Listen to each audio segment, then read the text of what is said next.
Welcome back to another episode of Los Chingones Podcast. Your host, Oscar Benitez. Ray Gonzalez. And our special guest today, Jesse, also known as El Cejas. What's up, man? How are you doing today? Hey, how's it going, everyone? Thank you for bringing me on. You know, your guys' podcast.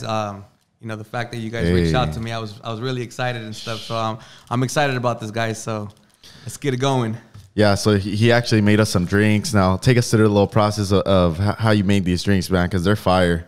Okay, well, for these drinks right now, it's kind of crazy because the seltzer world has now become a big thing. Mm-hmm. So we're actually right now drinking a michelada with our cucumber michelada lime cup and the cucumber mix, and then just a seltzer. So we're putting it's a lime flavored seltzer that we're using, and it tastes. Well, you guys tell me how it tastes. Yeah, it's fire, honestly. And like you said, the seltzer's been coming up. Like I remember when.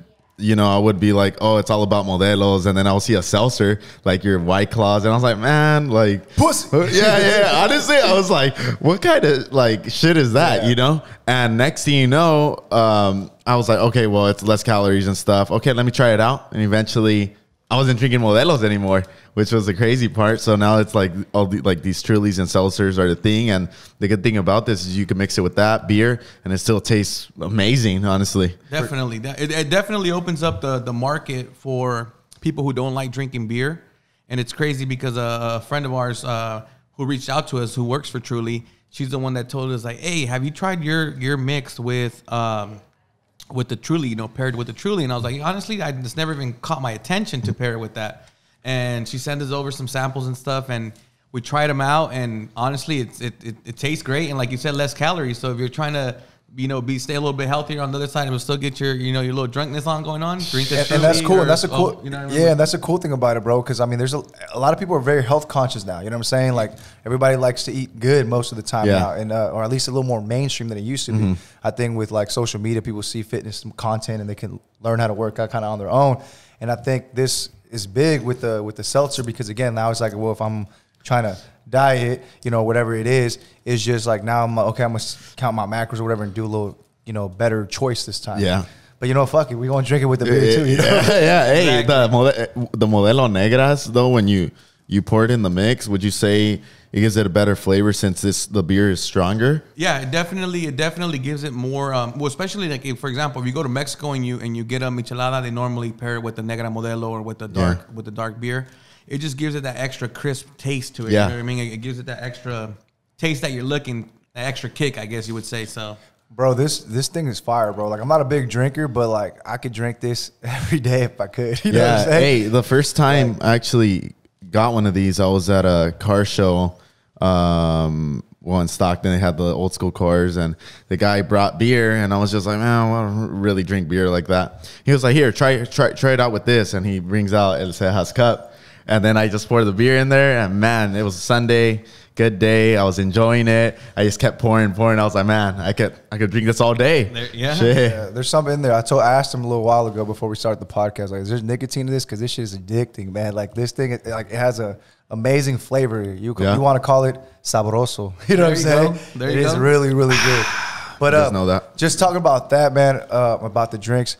Let's go a little bit into like your story, man. Like I know there's always something there that kind of gets you going, that got this whole thing started. So give us a little bit of background about yourself before you started this and then how you started this. Okay, yeah, definitely. So it's crazy how I actually got started into to making micheladas and stuff because it honestly literally started with a dream. Like I had a dream that we were at a party, we were kicking it, and we went to the store to go buy stuff to make drinks and stuff. And someone in my dream mentioned to me like, oh, get some stuff to make some micheladas. Let's go make some micheladas or whatever. So we bought everything to actually make the micheladas. And sometimes when you dream and stuff, you don't see faces, but you're talking to people. Mm-hmm. So somebody once we got to the house, somebody was like, hey, all right, well, who's gonna make the micheladas now? And everybody was like, oh, no, man, fuck that. Let's just drink. Nobody wants to make the micheladas. And then somebody said, what if somebody would make a michelada just like the perfect mix and the perfect blend for you just to simply add your beer or add whatever you're adding, and then anybody could do it and everybody could just drink it. So that next day I woke up in the morning, I went to my dad's restaurant. I started playing around with different mixes and stuff. I started mixing stuff up. And then that same day, I actually went and got a logo made, and it was a bumper sticker. And, you know, I said, you know what, I did a few bottles or whatever, and I just posted on Instagram, and I sold like 40-something bottles, just boom, instantly. Was it the same logo you have on? No, it actually is not. My logo has changed like 5 times. Oh. So it's actually changed. It happens. So it's actually changed 5 times. Our first logo was actually a blue. It was just like a blue, kind of like the Clamato look of it. Okay, to it, you know what I okay. mean? That scenery. So we changed it several times. It was actually like a little smiley face with 2 eyebrows. So it was El Cejas. El Cejas, yeah. So that's actually how we ended up doing it, and that was back in 2015. So in 2015, I went to my dad's. I went to my dad's restaurant, and I was just playing around and stuff, and we ended up doing that. And then we were just always consistent. Every week, I was making. I remember I started making 10 bottles a week, and then it became 20, and then it became 30, and then it became 40, and then just was consistent every single week of having to go make them, squeeze my own lemon, bottling everything. Oh, so it shit. literally started with the dream. It's crazy. That's as it sounds. fucking crazy. Yeah. Like a fucking dream. Like somebody in your dream gave you the hint to be like, hey man, like here, do this, do it like that. Like I think that might be the craziest story that we're probably ever gonna hear on a podcast. Honestly, I don't yeah. think anybody's gonna top that. They literally someone in their dream told. Now, did you never had an understanding who it was? I've never to this day the face or anything is like I said. We were just at a party hanging out, and somebody had said, "Hey, well, you know what would be cool is if somebody made a mix, which we could literally just simply shake it up, add your beer or seltzer, whatever we just did." And you guys just seen I literally didn't add no lemon, I didn't add anything, which you could add it, you know what I mean? Yeah. But we tried to perfection it to simply in the back it says simply add just beer, you know what I mean? Just beer. Mm-hmm. So that's it's definitely crazy where we've gotten today with something that just started literally from a dream. Man, shout out to the person in the dream, man. Exactly. I wonder. Whoever that is, You the one, bro. Your royalties are coming Your when we royalties find are out. coming. But damn, man, We find out who you are. man, that is intense for sure. So then you started that process. You started making it. So now, how did you start, or why micheladas? Obviously, because I know the dream. But like, did you already make micheladas all the time? Something you enjoyed drinking before? So it's funny because growing up, my grandma used to work at my dad's restaurant. When he first opened, my dad's had a restaurant for like about 30 plus years. And my grandma used to love drinking. So me being little, like 9, 10 years old, I would make her micheladas. So I don't know if it was already. I don't know if That boy had it in him. Yeah, so I don't know if it was already in me and stuff. But also another thing was that when I turned 18, I went to go play soccer in Mexico. I stayed out there in Guadalajara. I lived for about 6 months. I was playing with the 2nd division professional team. Okay. Oh, shit. So we would go hang out with the guys after the games and stuff. We would go kick it at an actual michelada spot. Like it was just kicking it at a michelada spot. What part of Mexico? It was Guadalajara and Zapopan. Oh, Okay. shit. Yeah, so the team was Tecos. It's no longer in the 1st division, but that was the name. No, the I team, think they used to be. Yeah, it was, so it's Tecos, Atlas, and Guadalajara, which were in those were the 3 teams of the city. So we would go kick it and go drink there. So then after I didn't make it professionally soccer, like I came back or whatever, and my dad wouldn't sell micheladas, so I actually told him like, hey, you should start making these micheladas. Like this is what people would do or whatever. So then he started doing it and it started going very well for him or whatever.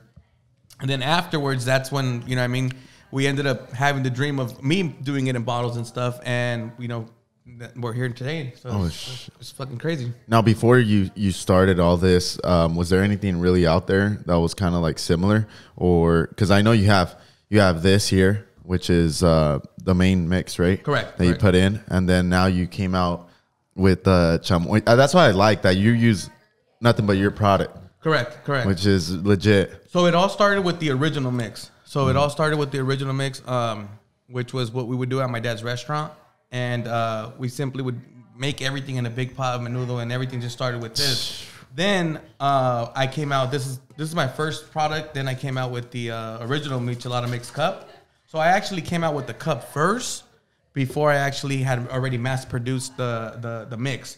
So I introduced this to the stores that I'm in today now. I introduced the cup first, which the cup was kind of an easier way for them to later on get my mix because it's a lot more expensive. So to them, when they seen that my cups were selling, they were like, okay, let's give this guy the opportunity now to sell the higher, more expensive stuff that he has. Yeah. So, because there's a lot of cups out there. There's a lot of different brands of cups. There's a lot of different brands of cups. And I remember when I first started introducing the cups to the stores, I would sell it to them at a certain price, and they'd be like, hey, no, you know, we sell this cup, and this cup sells really good, and it's a lot cheaper than what you're selling it to us for. You know, we're buying that cup for X amount of price, and yours is $3-4 more than what we're originally buying it for. So we just rather buy theirs. So I would just tell them like, hey, you know, just give me an opportunity. You know, I'm here from Stockton, and you know, I'm in the local city. Local. You know, give me a chance. And you know, well, what are they selling it to you for? Oh, well, they're selling it to me at this much. Okay, well, I'll match their price. Just give me an opportunity. And they started seeing my product was selling faster than the others, and now there's a lot of stores that no longer carry the other products; they only carry mine. Oh damn! It's crazy. It's crazy how that works, huh? Taking over. It's definitely crazy. So like right now, now is it only in the area? Now, where are your cups? Where can they be like located? Where would you see them in stores, like aside from like little cities or whatever, the big cities? So right now we currently have about 400 locations that sell my products. So it's crazy. We have about 400 locations that you can find them in Modesto, Tracy, Turlock, Salida, Ceres, Salinas, Merced, Los Baños, Oakland, San Jose, Fremont, Hayward, Olivehurst, Sacramento, Elk Grove, Galt, Lodi, Tracy. We're a little bit everywhere, you know what I mean? And it's crazy because we've only been mass producing for, last month was our 1-year anniversary. Shit, congrats, man. Of mass producing. So now who was the store or the store that gave you the first chance? Do you remember that? Yeah. So I'm pretty sure you're gonna remember that. Like who was the first one that gave you the opportunity? So the first actual store, because I started selling it. So what I did was I first started at my dad's again. You know, I tried to get as much people to go buy it there because I had barely had it legitimately done. But the first store was actually my aunt's store. Okay. She owns a gas station here in Stockton. It's called J&L Deli. Okay. So she actually was the first one who gave me the opportunity to sell my products there. So I still have the video from the first time that she told me like, hey, you know, I'm gonna be the first store or whatever. And it helped me out because she's actually one of the stores that sells the most beer in the French Cap area. So she actually was like, hey, you know, I'll even start carrying the other cups, you know, just to give you the opportunity and have people, even though they don't know your brand, have people be like, okay, well, there's not the other ones. Let me try this one. So yeah, she actually had stopped ordering her other cups and she gave me the opportunity. I remember she even did, she was even giving the cups for free. Whoever would go buy beer, she would give them a free cup. A free cup. Yeah, a free cup. And I remember she had told me, hey, when I did that promotion, my sales just went up drastically because people were buying a lot more beer just to want to get that free cup. Just for that cup, yeah. So yeah, I'm really grateful for her, and she's the one that gave me the opportunity to literally, you know, be the first account to have carry my products, and I'll never forget that. Yeah, shout out to the Tia. Yeah, shout out to the Tia. We really appreciate it. Oh yeah. Yeah, man. So going from there, man. So obviously, like, again, what gave you that idea of the cup, like this cup? You know what I'm saying? So it's funny because, like I was mentioning to Oscar and to you, like there's so many cups out there. Like, so, yeah, like, so what I'm trying to say is, like, what made you like this cup's gonna stand out? This whatever's on it. So this is like I said, this is my first cup, the original one. The guy the manufacturer, when we first started, there's so many cups out there, and there's other cups out there that are, if you look at them, they're orange. They have a lot of color and out there. But I wanted it to be these. I actually wanted it to be these colors because I really like the black, the red, and everything. Yeah. So he told me when we were working on because I already had my logo. My logo's always been the same logo since after we decided that it was going to be that after the changes we made. So I told him, you know what? We did like 10 different kinds. Like there's literally, I have drafts where there's literally, the cup is a rainbow color. The cup is all orange. The cup is all, and I told him, you know what, honestly, and he was the one telling me like, we've noticed that stuff sells more on the shelf when the color stands out more. And I was like, yeah, but I just want this I want this, you know what I mean? This is what I'm paying you for this. Let's make it this be this. So you see the vision. Yeah. So I was like, you know what? I want it to be this. I feel like it has a nice, crisp, nice presentation. Mm-hmm. This is what we want it to be. And, you know, this is what we're paying you for. So let's just make it happen. And yeah, people, it's crazy because people see this cup and they want to take pictures with it. And it's just like, the presentation is. It's just a badass cup, man. It's funny you say with the black. Sometimes like black looks sleek, bro. It just looks clean. And like even myself, like when I go and like when I was going to the stores and, for example, talking about the colors, like, and you see like different bags. Like for me, I like to check out coffees and things. And I'm looking at it and I'm like, okay, I want to try this bag. I see bags that look all black, like matte black or whatever, and it looks clean. I'm like, ooh, that's clean. So it's just like I said, it's just that color. It pops. It grabs your eye. Yeah. Definitely. It's like aggressive. It's like when you go to a car dealership and you see like there's all these cars, colorfuls, and then you see that aggressive looking one. Like, oh, I want even that. like black or red. Yeah. Those are really like dominant colors. Yeah, and we decided to do that. So when we came out with that one, we first came out with the cup. I had him send me over the exact format and everything to make it extremely, basically the same. The only difference on the mix, it basically has our every bottle has our beginnings. So basically, the bottle says Michelada Mix El Cejas was established in 2015 in our hometown of Stockton, and then it just says, it began with bringing my family recipe to our community. Soon we set up a booth outside my dad's restaurant because I used to sell outside his restaurant. Yeah. And with our famous Michelada Mix El Cejas, our mission was to bring you the best Michelada mix prepared with all the ingredients needed for you to simply add your beer. My wife and I are extremely proud to introduce to you Michelada Mix El Cejas. So all the bottles have this. So this was a way to also introduce it to the local stores. Yeah. You know what I mean? When I would go to the local shop and buys and all these local stores, I would tell them like, hey, I'm from Stockton, this is me. Check out the story, man, a little quick. Let me try it out or whatever. So then it would give me an opportunity to do it.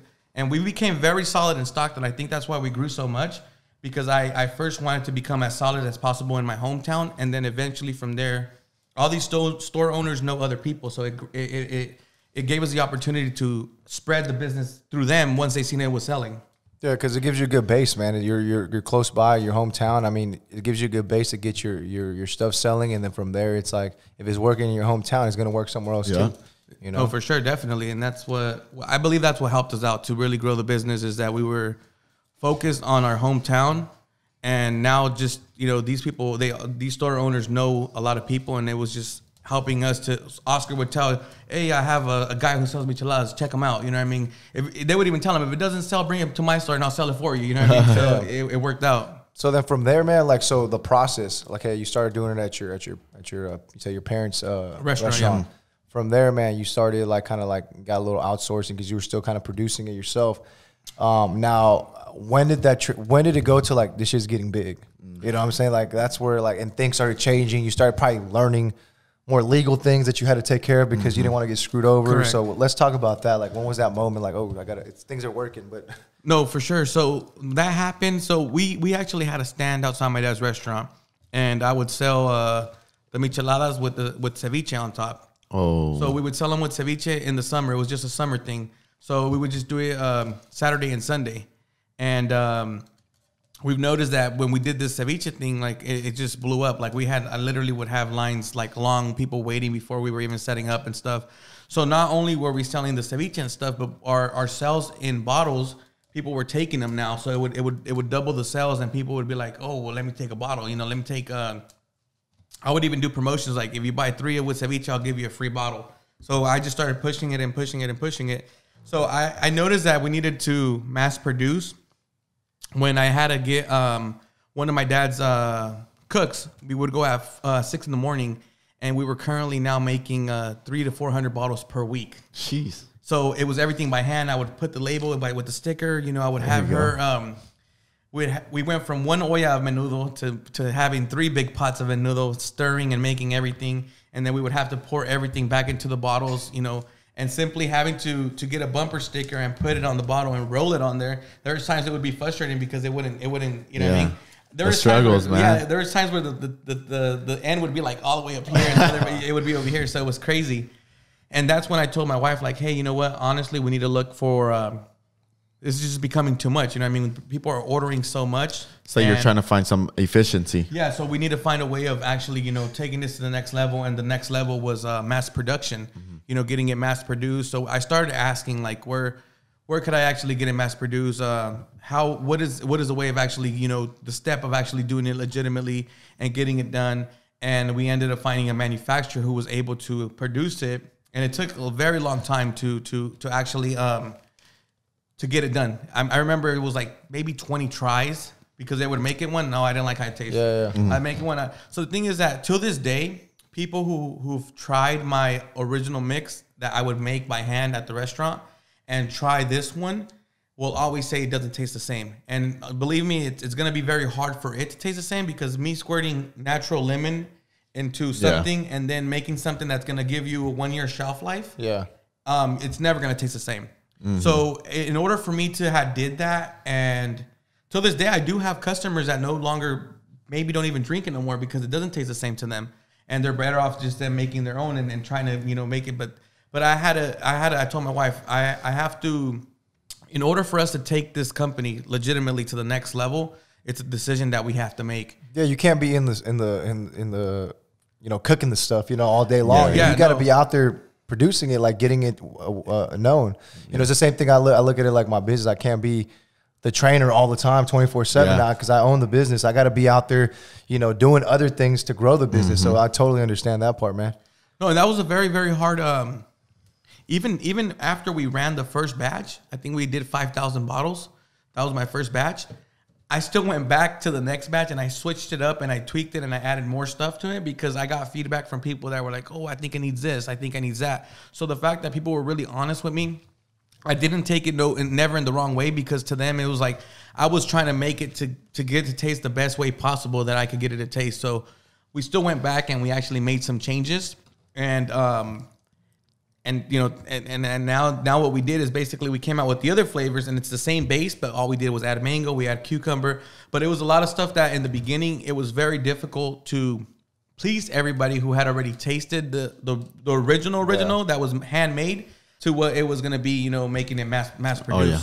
And bro, I don't know how much better this can get. Look at this shit. I literally finished it. Like, this shit was filled. Look at that. Like, real quick, I want you guys to know, for those that are saying that it don't taste the same, I'm like, I don't know what you guys were tasting before. I mean, I think that shit was like heavenly, because this thing is amazing. Like, no cap, bro. Like, it's gone. And I was actually just having a conversation with my friends the other day.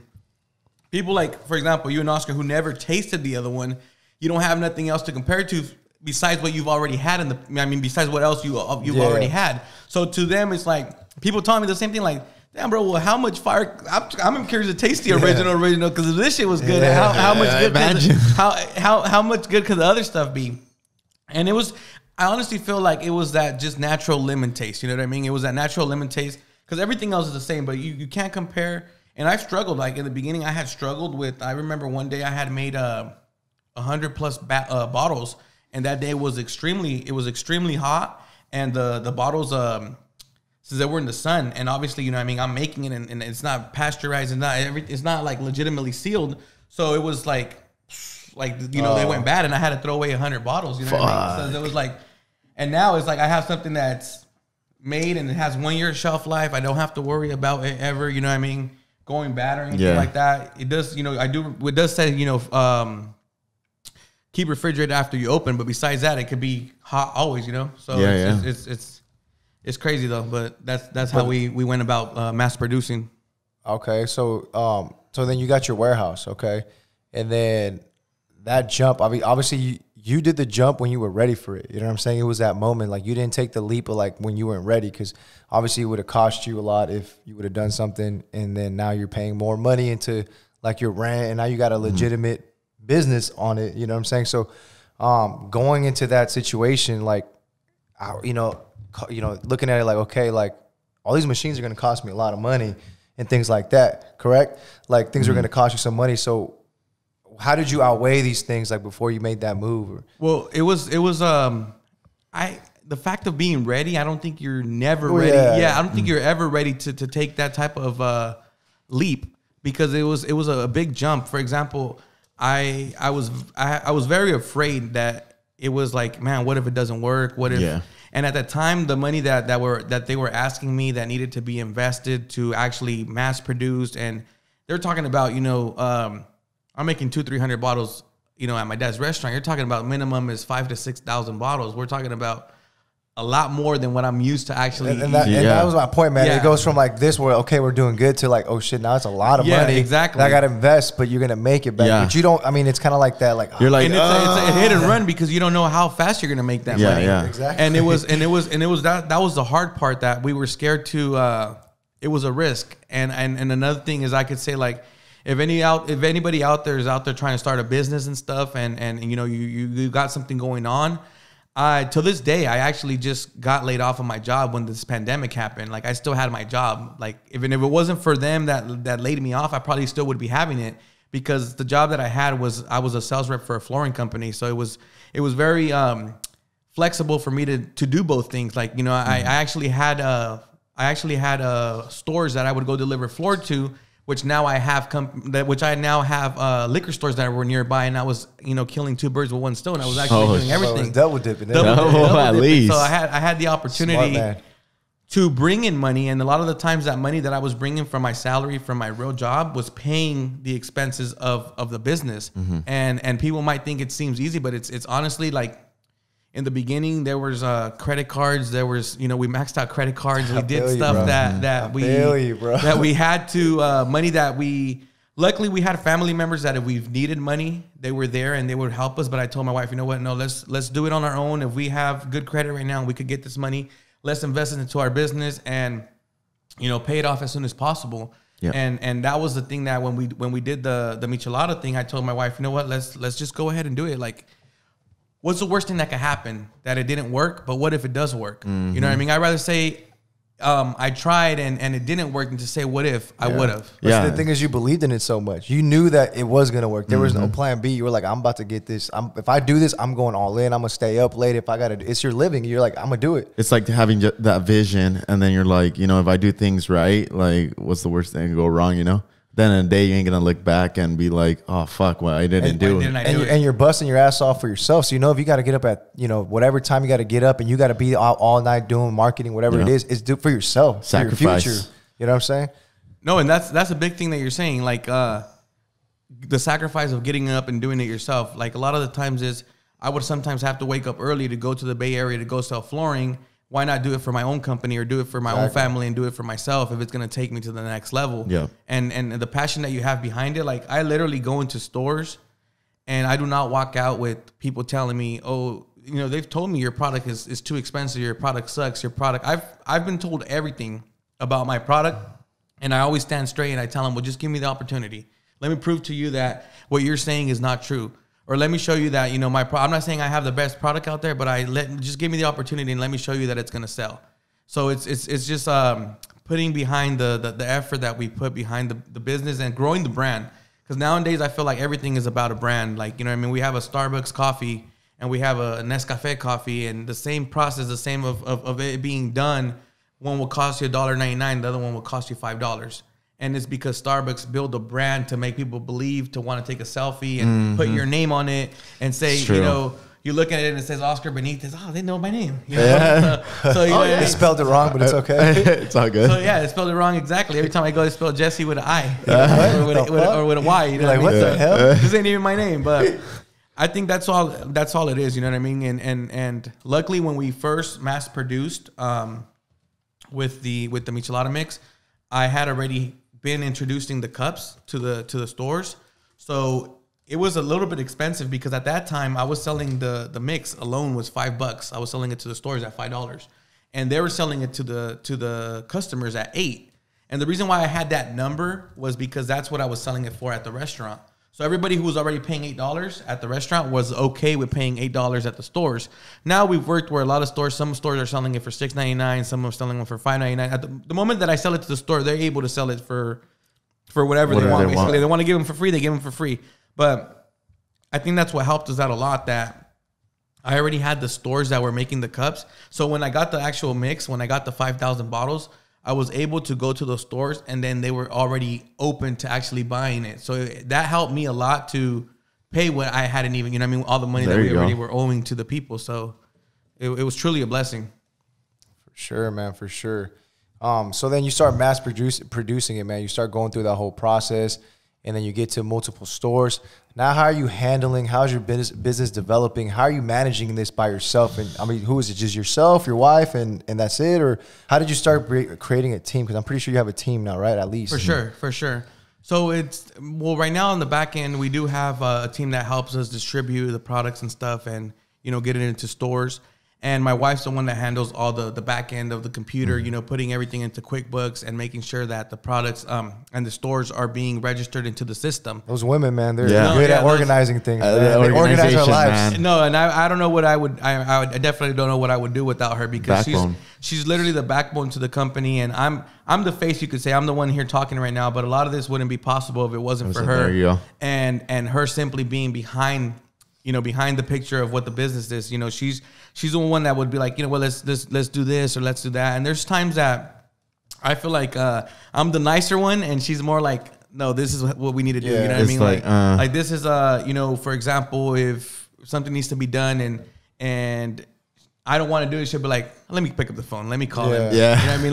Let me let me let them know what it is. You know what I mean? Balance each other. That's good. No, and it's just small things. You know what I mean? Just small things like.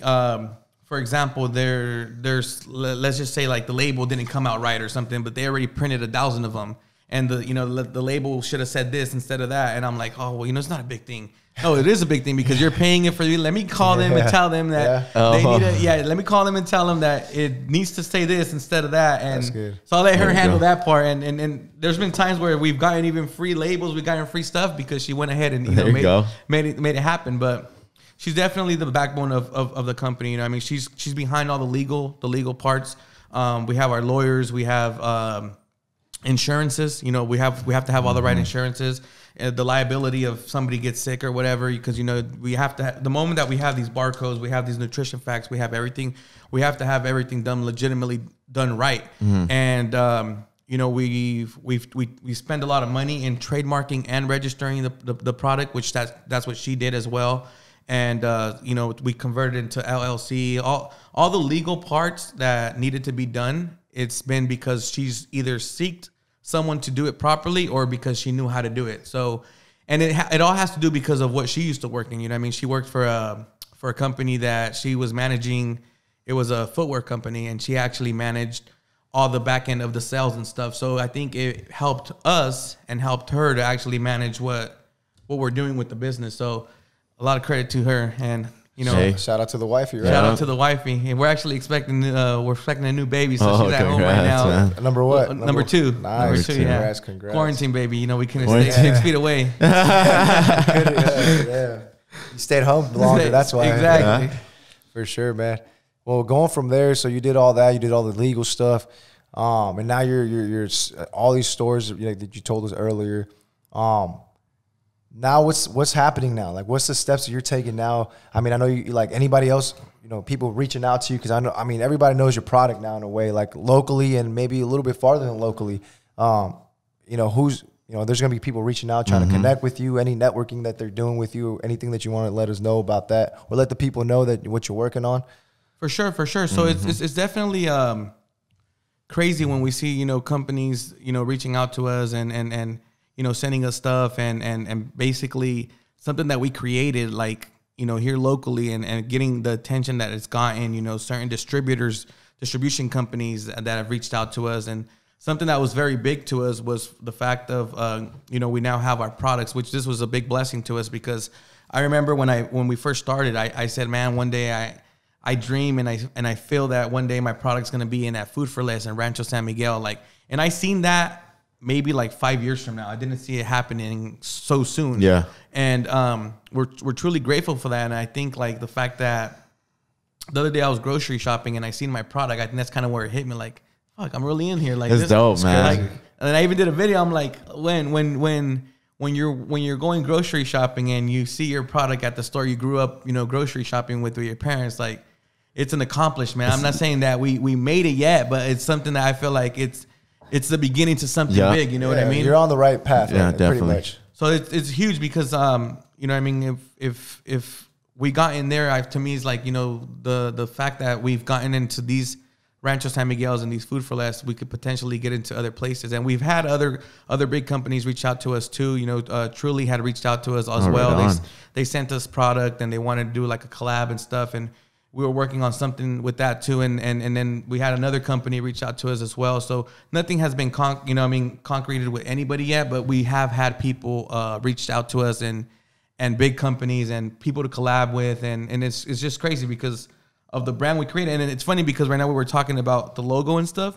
Most people who actually reach out to us say they reached out to us because the logo was catchy. Like they caught their attention. Definitely. Yeah. So, a little cartoon guy. Yeah, the little cartoon guy. That's dope, man. It's catchy, man. Got it done in Mexico for $50. The cartoon was made in Mexico. The logo was made in Mexico. It was made in Mexico. Oh, shit. It was made. My family, my girl's family's from Sinaloa, and she was actually over there, and that's when we switched it out, and they were like playing around with it and stuff. It was a few of them. There were some without the smiling, with the eyebrow being thicker. It was just. We ended up going with this one, but Yeah, it's definitely crazy.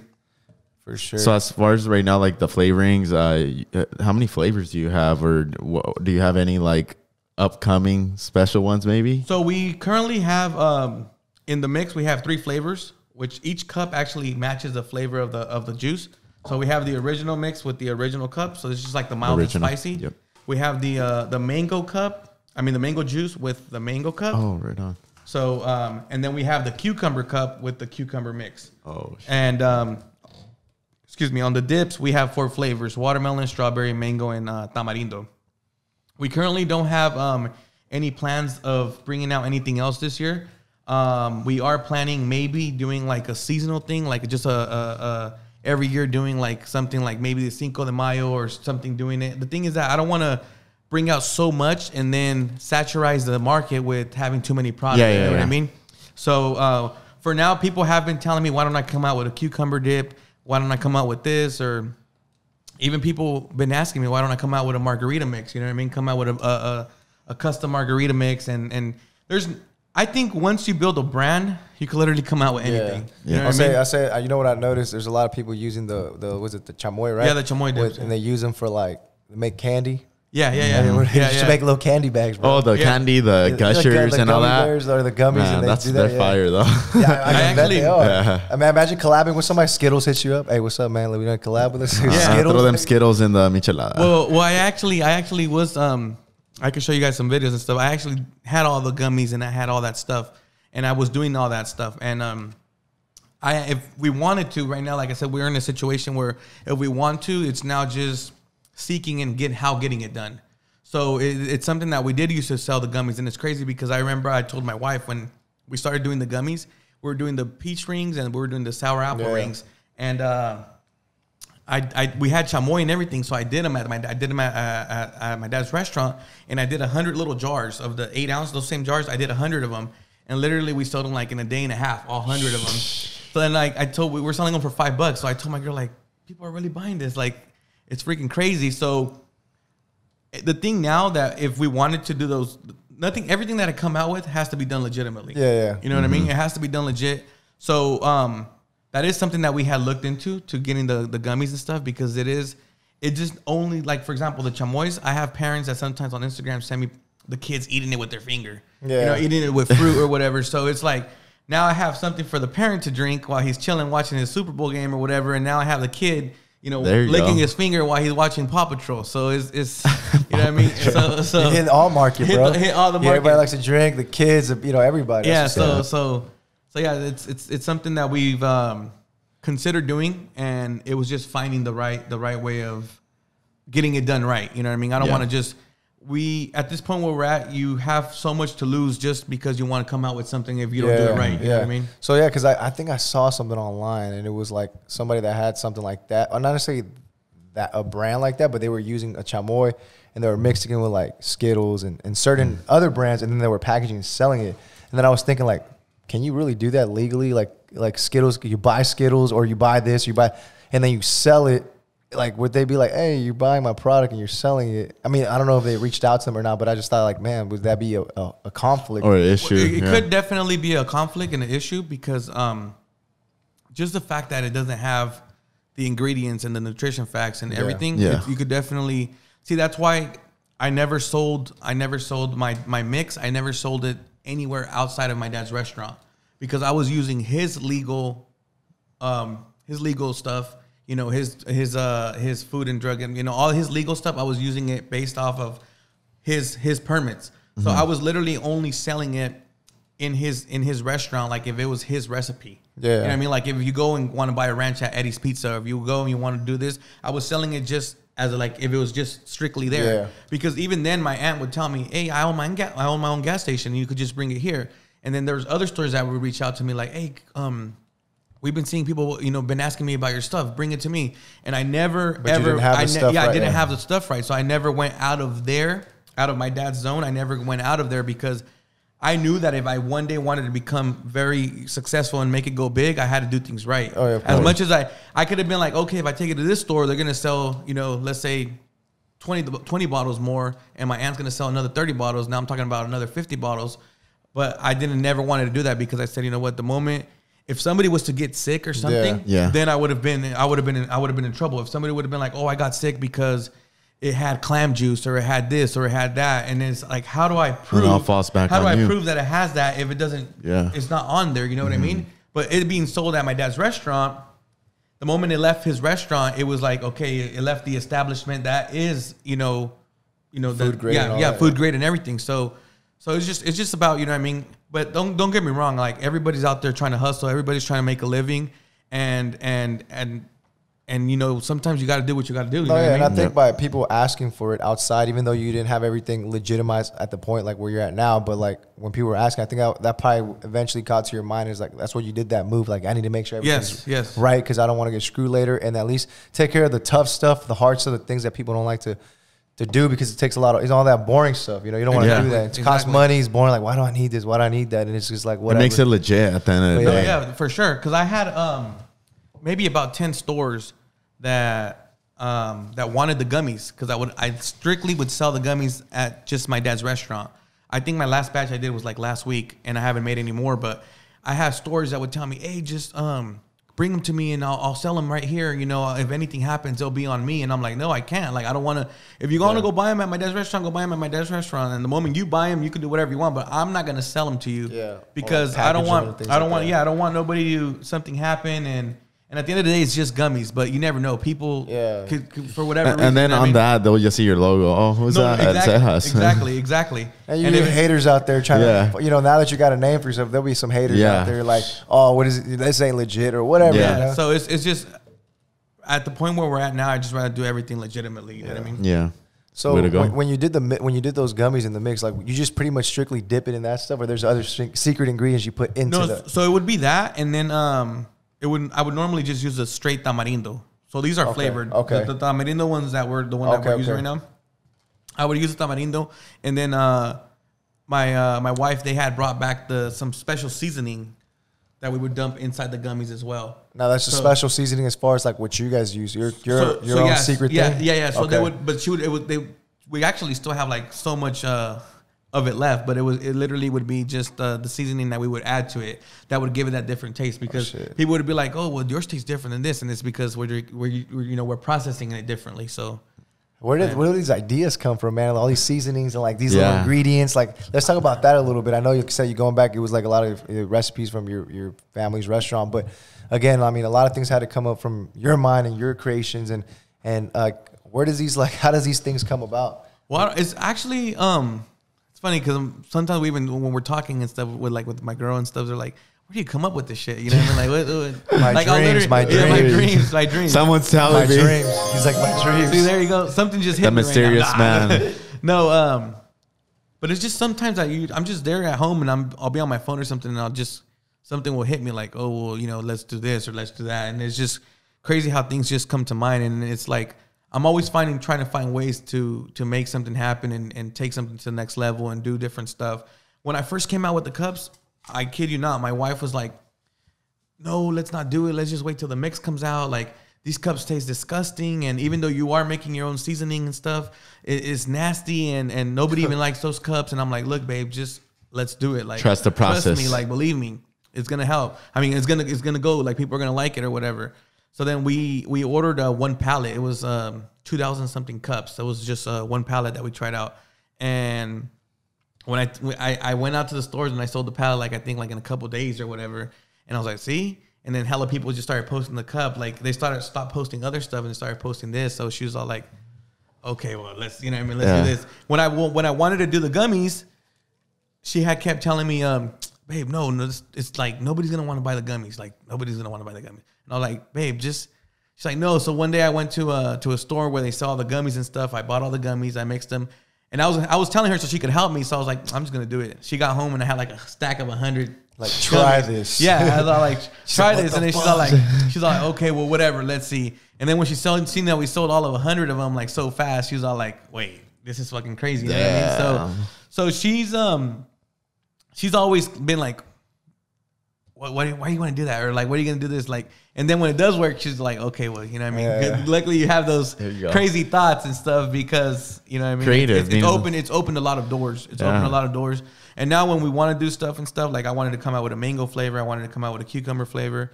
And luckily it's been every of our items till to this day, our most popular is the original because simply, you know, some people don't like mango. Some people don't like cucumber.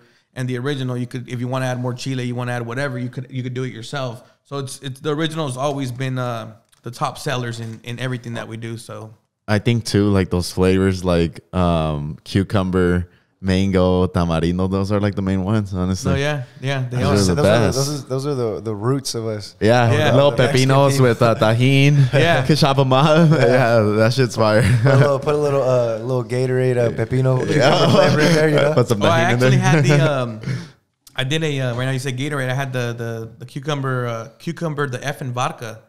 Okay. I had it with the cucumber mix and stuff, and I mixed it. It was actually really good. Oh shit! Yeah, so people who don't drink beer, they're drinking it with vodka. I have people who drink it with tequila. They'll do this with like soda with the paloma. Like okay. That'd be fire. They do square. The whole little package. I'm thinking about it right now. I'm like, maybe you got more cups. Hold on, I'm gonna go get a squirt. Maybe after hours we'll do this. Yeah. That shit was good. So yeah, they'll do the tequila. They'll do the whole little package, and then just a half lime or lemon, and then they just fucking drink it. Shit. So for all the people who don't want to drink beer or Trulies or anything, just drink with tequila. What made you start what made you start experimenting with different drinks? Because obviously you made it strict. When you made it, you were thinking beer, right? Correct. And then how did it come about? Like to the next, I guess I can do everything. You know. Well, a lot of the people who follow us and stuff that, you know, I mean, thanks to them, we're really blessed for the people who buy our products, who drink our products, who promote our products, because without them, we honestly wouldn't be nothing. So you know, I mean, it's truly a blessing and all glories to God. But thanks to the people that been drinking our stuff, they are the ones who've actually sometimes send me the ideas of, hey, by the way, I tried, for example, the Truly, when they reached out to me, hey, I tried it with the Truly. You know, if it wasn't for that, we wouldn't be drinking it with a seltzer right now. It would have never crossed my mind to be mixing it with that. And then I had friends who actually tried it with tequila, and they're like, hey, wait, this actually tastes really good with tequila. And then there was people who one of our stores who actually really helped us out a lot, you know, besides my aunt or whatever, who would promote the heck out of our products, was Michael's Market. They're on Main Street. So Michael's Market in Stockton, everybody knows Michael's Market. It's like it's in the east side. It's a them guys are, you know, they got everything. You know what I mean? Okay. Those guys have everything. So Michael's Market, they were selling a new mix, which is like a paloma in a can. Yeah. And they were giving out new mix, and they were giving out away free cups and stuff, and people were doing it with the new mix. So they even gave me some free product, and I freaking was doing it with the new mix. So it's just because of the people and because of, you know, people who've experimented, we've been able to like find different ways of actually doing it. Because I even had somebody drinking it with the tequila with the mix itself, and I was like, okay, let me try that out. And it came out good. Yeah, and it came out good. Shit. So it's like, pretty much what he's trying to say, guys, is that just buy this cup and buy whatever else, and just put whatever you want in It's a miracle. Put water in there. You know, put water. Yeah, Don't make anything taste good. No, seriously, I had my father-in-law in the morning. I was like, I went to their house the other day, and he had a whole fucking case of the cups. And I'm like, how the hell does this guy get a case of cups? So then I seen it, and then he actually drinks it with his El café? The little café, yeah. The little package. He'll mix it with his Tampico orange juice. And he'll mix the mango powder, and he's there drinking his. You know what I mean? There's something about that what it's like. What would you say, like the tamarindo on here, or is it like tajin, some shit like that? So on the cup, yeah, on the cup. So the cup right now has the tamarindo, and it has like the same little rim powder inside. Yeah, it gives it a good twist. Bro, and then not just that, it's the seasoning, how it is, the way that. So what we noticed and what I wanted to do also was that a lot of cups out there, you'll literally go buy it right now and it looks like this. You know what I mean? Like, yeah. And we've always wanted to make sure the presentation, we go back to the presentation, you know what I mean? To make sure that it and I, you know what I mean? Sometimes it's I have a friend that when we're drinking, he's over here looking at you in the eyes and licking his eyes. I'm over here licking it right now. I'm over here licking it. It's just good. Don't fucking look at me. Don't look at the camera. Yeah. It's just good. Trust me. But yeah, so. Get you a cup or two or a dozen. Yeah. At least a couple. So where are we going from here, man? So like, where do you see yourself going on from where you're at right now? Because right now, like I said, you got your warehouse, you got to just, mass producing it. You're at tons of stores. Like, what's the next step for you, man? Like, I mean, do you have anything? I know you said that you're not really looking into getting too many products. You don't want to saturate the market or your market as well. But what do you see yourself coming up with in the future, or any other side ventures other than just this? You got any other things going on, other businesses you want to venture out in, something that you enjoy? No, yeah, definitely. So, I mean, at the end of the day, you could only grow so much by yourself. Yeah. So you definitely have to, there's distribution companies, there's people that potentially may want to buy you out or do stuff like that, which that's none of the idea that we have at the moment. But, we do definitely we've been working, and we've been, we're in the works of getting the product, distribute through a big distribution company that will be able to take the product and the company to the next level. You know what I mean? But it's all a process. And this, we've been working on this for a while, you know what I mean? Even though it doesn't seem like it's been a process. So it definitely gives us the opportunity to get the product into places that I could potentially maybe get it into at one moment, but not as soon as they can, you know what I mean? So our goal is eventually to get into Save Marts, to get into Rayleigh's, to get into Las Superiores, to get into Cardenas, to take it to the Los Angeles area. Oh, yeah. So it's pretty much the big high end, the big chain stores. Yeah, the big chains. The big chain stores, which honestly, the success that we've had has been because of the mom and pop liquor stores. It's been to the carnicerias. It's been because they gave us the opportunity, and they believed in us when nobody did. So it's always going to be the mom and pops and those smaller stores that I'm always going to be grateful for giving us the opportunity to get the product out there to the customers. And them, then it's a process. Like I said, we get into the stores, we hope that it's going to get sold. And then, thanks to the customers who've been drinking the product, and they continue to drink the product and sharing it, yeah. And sharing it because, for example, you said, oh, I could drink this all the time and stuff. And that's the reaction. Stuff like that makes me happy because I know that maybe now that you tried it, maybe now you're going to share it with your wife. You're not going to share it with your friends. Next time I go to Rosita, I'm about to cop a few of these. Exactly. Because I've seen it all the time. Yeah. And see, that thing is, it looked cool. I know this guy's local, but I never really bought one because it's just like, I'm not a drinker. But shit, now I'm like, this shit smack, bro. Put some Tampico. At least. Some agua. He's going to put the baby's formula. Okay, give it to the baby. Hey, put it on his bottle. Try this. Put it on his bottle. Fuck. There you go.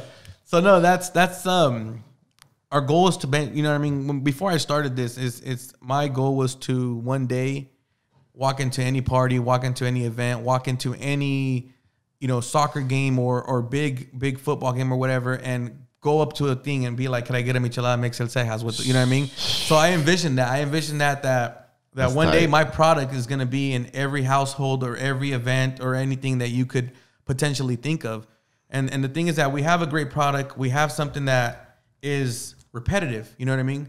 For example, water, we drink all the time. People who drink beer or people who drink Trulies or who drink whatever, they're always consistently drinking it with something. So my goal is that something is my product. Yeah. That something is my product. And the thing is that there's a lot of other companies out there, and there's a lot of people coming out with different stuff. But I just didn't want to come out with just something and then you try it out, because sometimes people try stuff just because they're tempted to try it because it's new. Mm-hmm. And my thing is, I want you to try it. I want you to enjoy it. And next time you're in the store, be like, I need to get beer, but I need to get El Cejas. You know what I mean? And that's where you have, passive income of you having something that people are going to continue to buy. They're going to finish. And then when they buy it again, you're going to keep making, they're going to keep buying your product. Yeah. I mean, for example, with your coffee, that your company that you're telling me earlier about the coffee and stuff, is people drink coffee every single day. Yeah. Whether it's Folgers, Nescafe, Starbucks, whatever it is, they drink coffee every single day. So if I could just get them to start drinking my coffee, not change the habit of what they're doing, just simply changing the brand. Yeah. Your brand's gonna continue to grow, and they're gonna continue their habit of drinking what they want, but now it's gonna be your brand. And now you have 1,000+ customers drinking your stuff. You know what I mean? Yeah, for sure, man. So, and that's something that you definitely you got going on, because, like I said, like this shit. But the thing is, too, your product's got to be good, bro. Like if your product was like shitty, like people are like, oh yeah, it's good, whatever. And then they probably never buy it. But like the number one thing creating a good brand is your product's got to be good, and this shit is good. Yeah. And everything that we've done, honestly, we put our heart, our passion. We've tested it. We've tried everything we can to simply say I like it, and I know somebody else is gonna like it. You know what I mean? For example, the mango one, I'm not a big mango fan, but I like it. You know what I mean? Mm-hmm. I have people. It's crazy because I have people that drink the mango Modelo with the mango cup and the mango mix and the mango. Damn, all mango. Like, my girl be like, "That's too much mango." You know what I mean? Yeah, that's a little too much. But people love the mango, so it's like at the end of the day, like. If the people like it and it's selling, then we got to go with what the people love. You know what I mean? So it's you got to do what you got to do. We got to do what we got to do. But that's definitely our goal, is seeing our product at, you know, big high end restaurants, big high end bars. You know, once this whole pandemic is over, you know, potentially getting it into stadiums, or, you know, making maybe smaller size bottles where you could sneak it in your purse and just, you know, throw a shot of whatever you need to do. Hey, that would be smart right there. Getting different ideas of taking it to the next level. I've always also wanted, you know how they have the Bud Light Chelada, they have the Mango Chelada, maybe find a company which I can collab with and have a Chelada already made in a 24-ounce bottle. You know what I mean? And I've also thought of, you know, maybe it could be even like one of those in-house breweries, like those IPAs or all these new companies that are coming. You know, those breweries. You know, breweries, you know what? You got to check out my boy Fred's 1870 Brewery. Okay. Right here in Modesto, man. I'm gonna plug you in with him. They got their own beer going on and everything. No, yeah, definitely. Oh, yeah. And shout out to them. Yeah. No, for sure. And we've already found a way of, you know what I mean? Because it gets manufactured in a certain location. But there's actually trucks where you could pump it into and then take it to the brewery, and they would pump it in and, you know, make the baby happen. Hey, the process right there, man. Shit. You need the Cejas to make the baby. There you go. Yeah. Man, this stuff, like I said, this stuff is real good, man. Obviously, you're a genuine dude. You could just tell your energy. You're super humble, man. I mean, you could just tell you're doing great things because just that, man. You're solid. You just feel the energy. Yeah. You feel the realness, and this guy right here, man, is you're gonna see him everywhere. Like he said, he's already speaking into existence. He's thought about it, and he's getting places. You're always a step ahead. Oh, we're gonna go to the Raider game. We're gonna go, and they're gonna have these cups there. Yeah, that's gonna be crazy. That's the goal. Yeah. And it's funny because I had told my wife, you know, I'm all into soccer and stuff, and my goal is one day, you know, in soccer, when there's a game going on, it'll be like the halftime show, and they'll say, you know, Marcador Global, patrocinado por Michelada Mix El Cejas. What's your team No, like? I just said like this. Mexico. Mexico 3 and you know what I mean? Yeah, and España 2 or something. You know what I mean? What's your favorite soccer team? I know you said I like Chivas. You know, Chivas. Bro. I was waiting for that. I know he said Guadalajara earlier, but he said he was playing for like the second. I played for the other team though. Yeah, like Chivas. They found he liked Chivas and said, "All right, yeah, hey, you guys, I'm just kidding. We love all the teams. But that's what's up, man. For sure. But and you play soccer with since you were young? Like, yeah, since I was 5. So since I was 5, we kind of skimmed through that, but I wanted to get, before we finish up the last 3 minutes, I know we talked a little bit about like all your products. I know what you got going, how you started. Let's talk a little bit. Let's kind of finish off with a little fun story, like your soccer journey, bro. No, yeah, for sure. So I've been playing soccer since I was 5. You know, we were able to play in competitive teams, ODP teams, you know, higher end, you know, teams that we were able to. And that was all here in Stockton? It was all here in Stockton, and we ended up playing with competitive since we were 5 years old.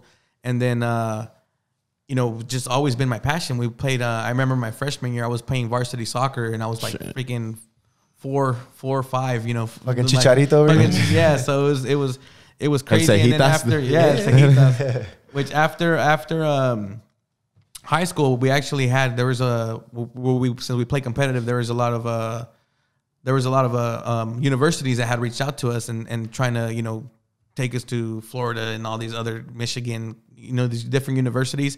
But I was never really into school, so I decided to just go straight to go play soccer and whatever. And then I ended up going to soccer. I mean, over there, I lived 6 months over there, and I was living with an aunt, just playing and stuff. And, you know, got hurt, came back, and then went back, got hurt again. So I just kind of just fell off, didn't end up happening. And then after that, I didn't know. I honestly, when my goal was always to become a professional soccer player, that's what I wanted to do. And when I came back, like all my dreams were shut. So it was kind of like crazy to know that I was never going to be able to do what I really wanted to do. And then we always talk about this with my wife. She's like, it's crazy how things are. You didn't accomplish what you wanted to do, but now, you know, you have us, you have my son, we have a family, and now we met each other, and now you're not a professional soccer player, but you're the Michelada man. Yeah, that's what's up. Do you still play soccer for fun?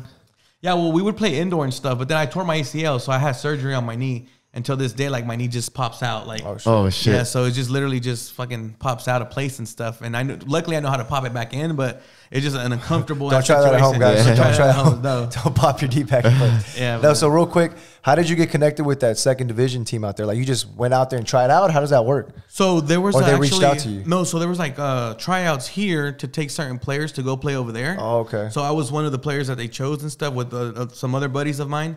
And then we actually played and stuff. And then I was seeked by another coach over there. When everybody came back, I was able to stay over there. And then it was just all like connections, you know what I mean? We ended up staying, and then they ended up liking how you played, and then they ended up switching you here. So it all started because somebody here had sent a group of players to go get checked out over there. That's what's up. So obviously you must have been a really good player. We're gonna need the highlight clips of the high school years. Yeah. Check that out. That was like the little prime, 70, the prime days. 70 pounds ago, but yeah. Hey, real quick, I'm gonna have to come to Savage Elite. Hey, we got to get back in shape. Maybe I can get my dream back. We got you here, man, for sure.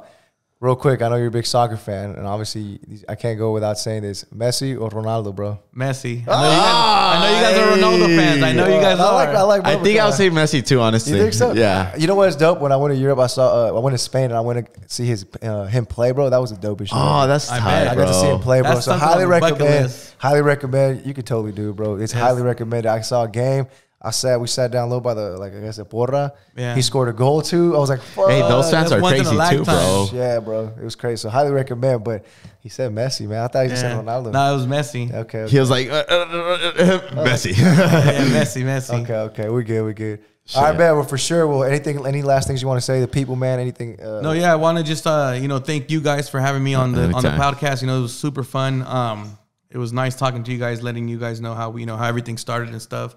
And I just want to let everybody know who's listening to this that if you guys have something going on out there that you have a passion or a dream or whatever it is that you want to do, whether it's cut hair, do nails, start your own brand, just be persistent and go out there and fight for your dreams, fight for your family and make it happen. At the end of the day, we're going to have to work for somebody else or do something for somebody else. Why not do it for yourself in the process of you working and doing what you got to do? So I just recommend that you guys don't, dreams really come true and go out there and make things happen. And without you guys, without the customers and people who are drinking our products, Michelada Mix El Cejas, the company, my family, we were truly grateful. We wouldn't be nothing without you guys. So we truly appreciate you guys. And, we're grateful for everything. Sweet, man. For sure. Well, all right, Oscar, how can they find you on IG? Let them know. Oscar Benitez _12. Mr. Cejas, let them know how you can find you. Where's your IG? Michelada Mix El Cejas. And that's all you got, just the IG, or you got anything else? No, we have a Facebook and a Snapchat. We need to work on a Twitter. Everybody's been telling us we need to get a Twitter. So we'll be working on a Twitter. Put all the videos, los que tengan la peda. Yeah, there you go. And it's all the Micheladas Mix. Oh yeah, we have a TikTok too. Oh, you be doing dances with the kids? Yeah, we be doing the dances. The little mixes too, with the thing. Yeah, that's what's up for sure. Well, we're gonna put those tags down there, and then again, you can find me at Ray Gonzalez, 3 Z's at the end. And make sure you follow Los Chingones podcast on Instagram, Twitter, and then Spotify, Apple Podcasts. You can hear it there. If you want to drive to work, have a good inspirational listen. And on YouTube, if you want to watch it, there you go. See you guys on the next episode of Los Chingones podcast. Cheers. Out. Hey. Cheers. Get yourself this.